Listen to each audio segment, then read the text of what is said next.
សួស្តីបងប្អូនទាំងអស់គ្នាថ្ងៃនេះខ្ញុំនៅមកធ្វើតែបេតុងទឹកដោះគោញ៉ាំអញ្ចឹងចាំតាមដានទស្សនាទាំងអស់គ្នាគ្រឿងផ្សំយើងមានតែ3មុខនេះទេមានតែបេតុងស្ករត្នោតស្រូហ្វេតជាមួយនឹងទឹកដោះគោស្រស់ស្រូហ្វេត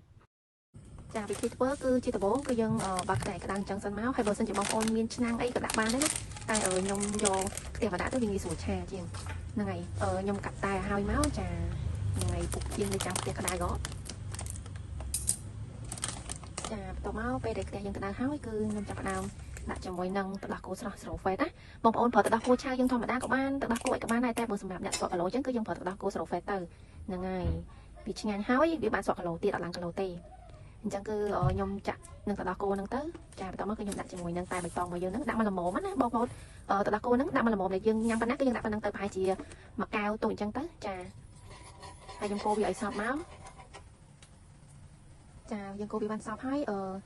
យើងទុកវាមកស្ទុះសិនណាឲ្យវាពុះណាចឹងហើយពុះមកវាប្រហែលជា3នាទីទៅ5នាទីអីទៅដើម្បីឲ្យវាចូលជាតិល្អដើម្បីឲ្យវាចេញជាតិតែបៃតងយើងបានល្អហើយមានជាតិឈ្ងុយទៀតហ្នឹងហើយ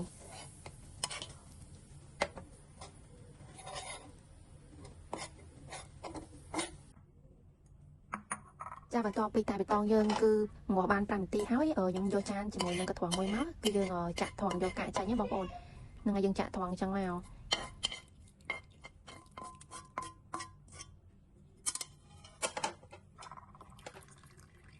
ចាពេលដែលយើងចាក់អញ្ចឹងហើយនិយាយទៅពេលហ្នឹងខ្ញុំភ្លេចយកស្ពាយសកត់បងប្អូនកុំភ្លេចយកស្ពាយមកសកត់កន្ត្រងហ្នឹងទៅឲ្យវាចេញជាតិទឹកដោះគោហ្នឹងមកអស់ណាខ្ញុំភ្លេចយកសកត់អញ្ចឹងបានតែបន្តិចទេខ្ញុំយកកែវមកដាក់មកចាំបងប្អូនចាំខ្ញុំចាក់និយាយទៅឃើញនៅបាត់កែវតែបន្តិចទេតែកាប់បន្តិចចឹងក៏ល្អដែរតិចទៀតយើងបន្ថែមជាមួយនឹងទឹកដោះគោស្រស់ខាងក្រៅទៀតណាចាតែបៃតងយើងគឺធ្វើរួចហើយខ្ញុំបន្ថែមជាមួយនឹងស្ករត្នោតស្រូហ្វេតណាសម្រាប់ម៉ាក់នេះគឺខ្ញុំទិញនៅឡាគីអញ្ចឹងបងប្អូនណាគាត់មានស្ករបែបណាក៏បានដែរឲ្យតែប្រភេទស្រូហ្វេតណាចាអញ្ចឹងគឺញ៉ាំទៅគឺយកឡើងជាស្ករទេអញ្ចឹងបើអ្នកសក់គីឡូគឺគាត់តែល្អមែនតើហ្មងចាគឺខ្ញុំដាក់ប្រហែលជា2ស្លាបព្រាបាយហ្នឹងណាអានេះប្រភេទស្ករត្នោតហើយឈ្ងុយណាកន្លនេះគឺ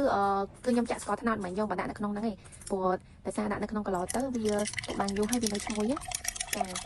ខ្ញុំដាក់ប្រហែលជា2ស្លាបព្រាអញ្ចឹងណាហើយយើងកូរក្លុកឲ្យវាសព្វល្អទៅ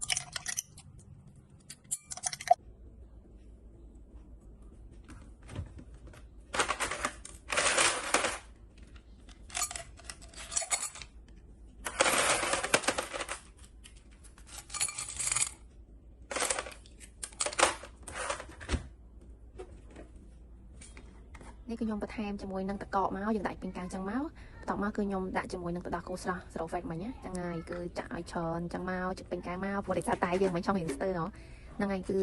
ហ្នឹងហើយក៏មកឡុកវាចឹងទៅនិយាយទៅគឺភ្លក់ទៅគឺឆ្ងាញ់មែនតើហ្មងគឺអត់ចាញ់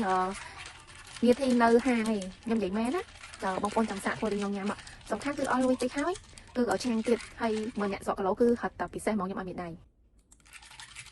ចាគឺនិយាយទៅគឺឆ្ងាញ់ហ្មងចាំឡក្រោយខ្ញុំធ្វើវីដេអូធ្វើពីគុជបន្ថែមជាមួយទៀតអញ្ចឹងគឺញ៉ាំទៅតែឆ្ងាញ់មែនតើហ្មងអូខេអរគុណច្រើនអញ្ចឹងបងប្អូនចូលចិត្តវីដេអូហ្នឹងចាំជួយ like និង subscribe នៅ channel របស់ខ្ញុំផងណាអូខេបាយបាយ